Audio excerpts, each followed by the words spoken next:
Chicken কাবাব আমার খুবই পছন্দের একটি খাবার। এটা তৈরি করাও কিন্তু খুবই সহজ।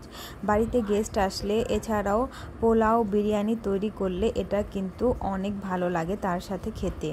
আজকে আমি চিকেন নিয়েছিলাম, তার সাথে দিলাম ডাল, পেঁয়াজ, মরিচ, আদা রসুন বাটা, তেজপাতা, দারুচিনি, এলাচ, লং দিয়ে আমি সব কিছু ভালোভাবে একসাথে মিক্স করে নিচ্ছি। তারপরে এখন এটা আমি চুলায় দিয়ে নিলাম। এখন সব কিছু ভালোভাবে সিদ্ধ করে নিচ্ছি। এই তো সব কিছু ভালোভাবে সিদ্ধ করা হয়ে গেলে যখন পানিটা শুকিয়ে আসবে তখন এটাকে নামিয়ে নেব।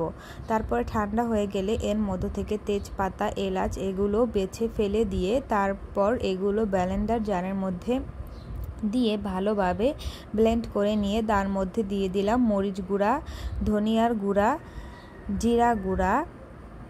এখন আমি এর মধ্যে দিয়ে দেব সামান্য পরিমাণে সাদা গোলমরিচ, আর এর মধ্যে এখন দিয়ে দেব এখানে অ্যাড করছি ফ্লেভারের জন্য পুদিনা পাতা, ধনে পাতা, এছাড়াও সামান্য কাঁচামরিচের কুচি এবং একটি ডিম ভেঙে নিচ্ছি। সব কিছু এখন ভালোভাবে মিক্স করে নিব।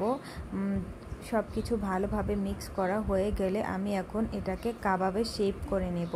আপনারা যে কোনো শেপই তৈরি করতে পারেন। এটা মূলত কাবাবের শেপ করে নিচ্ছি আমি, যেহেতু আমি এটা পোলাও এবং বিরিয়ানির সাথে সার্ভ করব। এভাবে তৈরি করে কিন্তু আপনারা এটাকে ফ্রোজেনও করে দিতে পারেন। আমার এখানে অনেকগুলো কাবাব তৈরি হয়ে গিয়েছিল, সব যেহেতু একসাথে খাওয়া হবে না তাই আমি ফ্রোজেন করে রেখে বাকিগুলো ভেজে নেব। এই তো বাকিগুলো এখন ভেজে নিচ্ছি। এই যে তেলের মধ্যে ভেজে নেওয়ার পরে তারপরে এখন বাকিটা তুলে নেব।